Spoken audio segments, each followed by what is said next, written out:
వాళ్ళందరికీ ఇవంతా కాదు, ఎన్నిక ఉంటుందా లేదా, నామినేషన్ వేయాలా, దావతులు స్టార్ట్ చేయాలా వద్దా రేపు అంటే పరిపూర్ణంగానైతే మనం ఎలక్షన్ జరుగుతాయని అయితే చెప్పలేము.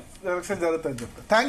థ్యాంక్ యూ సుప్రత్ పటేల్ గారు, శ్రీనివాస్ గారు, ఆర్ కుష్టయ్య గారు, చరణ్ కౌశిక్ గారు, అంతకుముందు జాయిన్ అయిన నరహరి గారు, వల్లపరెడ్డి రవీందర్ రెడ్డి గారు. సో స్పందన చూద్దాం, రేపటికి ఇవాళనే అయిపోద్ది అనుకుంటే మళ్ళీ రేపటికి వాయిదా వేసింది హైకోర్టు. రేపు కూడా అవుతుందని చెప్పలేము, ఎందుకంటే 2:30కి రేపు ఉంది ఆర్గ్యుమెంట్స్, 1.5 hour ఉంది. ఇంకా చాలా మంది ఆర్గ్యుమెంట్స్ వినిపించింది కూడా సిద్ధంగా ఉన్నారు. చూద్దాం, రాష్ట్ర వ్యాప్తంగా తెలంగాణలో ప్రతి పల్లె కూడా ఎదురు చూస్తుంది ఉంటాయా లేదా ఎలక్షన్స్ అని. నామినేషన్స్ అయితే షురూ అవుతున్నాయి. కాంగ్రెస్ పార్టీ అయితే నామినేషన్స్ వేయమని చెప్పింది. ఎన్నిక జరుగుతుందని ఆర్ కుష్టయ్య చెప్తున్నారు, కాంగ్రెస్ నేతలు చెప్తున్నారు. డౌటే అని మనతో పాటు జాయిన్ అయిన మాధవ్ రెడ్డి గారు, వల్లపరెడ్డి రవీందర్ రెడ్డి గారు వీళ్ళు చెప్తున్నారు. చూద్దాం ఏం జరుగుతుంది అన్నది. సో అది ఇప్పటికైతే మూడ్ హైకోర్టు అయితే నాకు ఎన్నిక మీద స్టే విధిస్తున్నట్టయితే హైకోర్టు అయితే అనిపించట్లేదు. బట్ హైకోర్టు ఉన్నా సరే సుప్రీంకోర్టు కూడా పోవచ్చు. హైకోర్టు కనుక మధ్యంతర ఉత్తర్వు ఇస్తే సుప్రీంకోర్టు పోయేందుకు ఛాన్స్ ఉంది. చూద్దాం ఏం జరుగుతుందో. రైట్, నెక్స్ట్ టాపిక్ డిస్కస్ చేసే ముందు డిఎన్ఏలో షార్ట్ బ్రేక్. స్టేట్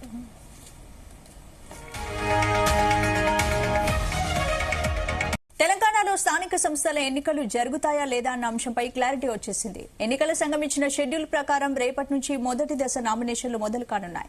ఎన్నికలపై స్టే ఇవ్వడానికి హైకోర్టు నిరాకరించడంతో నామినేషన్ల ప్రక్రియకు లైన్ క్లియర్ అయింది. బీసీ రిజర్వేషన్ల అంశంపై సుదీర్ఘంగా వాదనలు విన్న హైకోర్టు ధర్మాసనం విచారణను రేపటికి వాయిదా వేసింది. హైకోర్టు విచారణ తర్వాత బీసీ సంఘాలు, కాంగ్రెస్ నేతలు సంబరాలు చేసుకున్నారు. మరోవైపు నామినేషన్లు మొదలయ్యాక కూడా ఎన్నికలను రద్దు చేసే అవకాశం ఉంటుందా? రేపు ఏం జరగబోతోంది? ఇవాళ డిఎన్ఏలో మా ఎడిటర్ భరత్ తో డిస్కస్ చేద్దాం. భరత్, తెలంగాణలో షెడ్యూల్ ప్రకారమే స్థానిక సంస్థల ఎన్నికలు జరగబోతున్నాయనుకోవచ్చా? ఎస్, అంటే ఇవాళ ఓవరాల్ గా హైకోర్టులో వాదనలు జరిగిన తీరు ప్లస్ హైకోర్టు చేసిన కామెంట్స్ చూస్తుంటే మనకు ఒకటే అర్థమవుతుంది, హైకోర్టు దీని మీద స్టే ఇవ్వడానికి అవకాశాలు తక్కువగా కనిపిస్తున్నాయి. మనం ఒక విధంగా చెప్పాలంటే రేవంత్ రెడ్డి ఏదైతే ఈ బీసీ రిజర్వేషన్స్ 42% ఇవ్వాలని అనుకున్నారో ఆయన స్కెచ్ చాలా పర్ఫెక్ట్ గా పనిచేస్తున్నట్టు ఇవాల్టి ఆర్గ్యుమెంట్స్ ద్వారా, ఇవాల్టి కన్క్లూజన్ ద్వారా ఇవాళ హైకోర్టు స్టే ఇవ్వలేదు. రేపు నామినేషన్లు కదా, సో ఇవాళ ఆర్గ్యుమెంట్స్ దాదాపు 2.5-3 hours విన్నారు. ప్రభుత్వం తరపున వాదనలు వినాలి, పిటిషనర్ల తరపు వాదన మాత్రమే విన్నారు. ప్రభుత్వం తరపున వాదన ఇంకా పూర్తిగా వినలేదు. అభిషేక్ మను సింగ్ ఒక 2-3 పాయింట్స్ ఆయన వాదన వినిపించారు, ఆయన మాట్లాడారు. బట్ ప్రభుత్వ వాదన వినకుండా స్టే ఇవ్వడానికి హైకోర్టు నిరాకరించింది. చీఫ్ జస్టిస్ ప్లస్ మొహియుద్దీన్ నేతృత్వంలోని బెంచ్ ఇవాళ స్టే ఇవ్వడానికి నిరాకరించడం అంటే అది రేవంత్ సర్కార్ కి బీసీలకు 42% రిజర్వేషన్స్ కి అదొక విధంగా విజయం లాగానే భావించాల్సి ఉంటుంది మనం.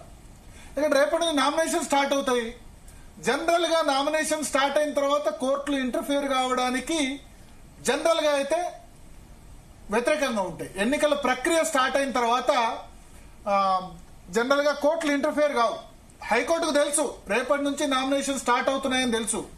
ఒకవేళ ఇవాళ గనక పూర్తి ఆర్గ్యుమెంట్ విని ఈ కేసులో మెరిట్ ఉంది, 42% ఇవ్వడం తప్పని కోర్టు అనుకుంటే ఇవాళ స్టే ఇచ్చేది. స్టే ఇవ్వకుండా పూర్తి వాదనలు రేపు వింటామని చెప్పింది. ప్లస్ ఇంప్లీడ్ అయిన పిటిషనర్స్ విషయంలో పిటిషనర్స్ ఎవరైతే ఇంప్లీడ్ అయ్యారు కదా, అంటే మొదలు ఫైల్ చేసిందేమో మాధవ్ రెడ్డి కాకుండా ఇంకా చాలా మంది పిటిషనర్స్ ఈ కేసులో ఇంప్లీడ్ అయ్యారు. వాళ్ళందరూ ఆర్గ్యుమెంట్స్ ఇప్పుడు వినము, మధ్యంతర ఉత్తర్వుల తర్వాత పూర్తి స్థాయి విచారణ సందర్భంగా వాళ్ళ ఆర్గ్యుమెంట్స్ వింటామని చెప్పారు. సో హైకోర్టు ఒకటి మధ్యంతర ఉత్తర్వులు ఇవ్వబోతుంది. ఆ మధ్యంతర ఉత్తర్వులు స్టే ఇస్తే ఇంక ఎన్నికలు ఆగిపోతాయి. మధ్యంతర ఉత్తర్వులు ఇస్తే మాక్సిమం ఏమవచ్చు, తుది తీర్పుకు లోబడి ఉంటాయి. అంటే తుది తీర్పు లోబడి ఉంటాయంటే ఎన్నికలంతా అయిపోయిన తర్వాత ఇప్పుడు గ్రూప్ 1 ఏమిచ్చింది, తుది తీర్పుకు లోబడి ఉంటుంది, మీరు చేసుకోవచ్చు అని చెప్పింది. చెప్పగానే ఏం చేశారు, గ్రూప్ 1 వాళ్ళందరికీ 562 మందికి రాత్రి పోస్టింగ్లు ఇచ్చేసి రేవంత్ రెడ్డి మీటింగ్ పెట్టేసి 562 మంది పోస్టింగ్లు ఇచ్చారు. వాళ్ళంతా జాయిన్ అయిపోయారు కదా. సుప్రీంకోర్టుకి వెళ్తే ఏం చెప్పింది? తుది ఉత్తర్వులకు లోబడి ఉంటే మేము కూడా స్టే ఇవ్వలేమని చెప్పింది. సో ఒకసారి ఉద్యోగం ఇచ్చిన తర్వాత వాపస్ తీసుకుంటారా? లేదు. సో అట్లాగే ఒకసారి స్థానిక ఎన్నికల్లో మొత్తం ఎలక్షన్ జరిగి ఖర్చంతా జరిగి ఎన్నిక అయిన తర్వాత దాన్ని వాపస్ తీసుకోవడం అంత ఈజీ కాదు. తీసుకున్న సందర్భాలు లేదు. మహారాష్ట్రలో తీసుకున్నారు, కానీ అది అన్ని సందర్భాల్లో జరుగుతుందని చెప్పలేం కదా. మహారాష్ట్రలో ఏంది, మరాఠా రిజర్వేషన్స్ సంబంధించి ఒక 1.50 కొంత పర్సెంటేజ్ ఎక్కువైతే అక్కడ వాపస్ తీసుకున్నారు. కాబట్టి ఇక్కడ మనం ఏం చూడాలంటే ఇది రేవంత్ సర్కార్ విజయం దిశగానే వెళ్తున్నట్టు మనకు అర్థమవుతుంది. 42% దిశగానే వెళ్తున్నట్టు మనకు అర్థమవుతుంది. వాళ్ళ హైకోర్టు రేపు నామినేషన్స్ ఉన్నాయి స్టే ఇవ్వండి అన్నా సరే ఇవ్వలేదంటే అది రేవంత్ సర్కార్ విజయం దిశగా తీసుకెళ్తుంది. 42% రిజర్వేషన్లకు హైకోర్టు గ్రీన్ సిగ్నల్ ఇచ్చినట్టే భావించాలి. ఒకటి, ఇప్పుడు ఈ దశలో ఉండగా సుప్రీంకోర్టుకు వెళ్ళరాదు. సుప్రీంకోర్టు కనీసం హైకోర్టు మధ్యంతర ఉత్తర్వులు ఇస్తే సుప్రీంకోర్టుకు వెళ్ళొచ్చు. చూడండి, మీరు గతంలో చెప్పారు రిజర్వేషన్ల పరిమితి 50% దాటొద్దు అని మీరు చెప్పారు. దాన్ని హైకోర్టు ఇంప్లిమెంట్ చేయట్లేదు అని మధ్యంతర, కానీ హైకోర్టే తన ఆర్గ్యుమెంట్ ఇంకా కంప్లీట్ చేయలేదు. ఇవాళ కేవలం పిటిషనర్ల వాదన విన్నది. అభిషేక్ మను సింగ్ కూడా కొద్దిసేపు వాదిచ్చారు. సో ఓవరాల్ గా ఏమనిపిస్తుందంటే నాకు హైకోర్టు 3 చాలా మంది ఎక్స్పెక్ట్ చేశారు ఇది లీగల్ గా చెల్లదు, లీగల్ గా జరగదని. మొన్న హైకోర్టు స్టే ఇవ్వలేదు. 30th September, 2 days back 6th September supreme court stay ఇవ్వలేదు. 3rd ఇవాళ మళ్ళీ హైకోర్టు స్టే అడిగినా ఇవ్వలేదు. దీన్ని బట్టి 3 కోర్టు మరీ రేపు గవర్నమెంట్ ఆర్గ్యుమెంట్ కనుక వీక్ ఉంటే చెప్పలేం, కానీ 3 కోర్టు స్టే ఇచ్చని సిద్ధంగా లేదు. మాక్సిమం వాళ్ళు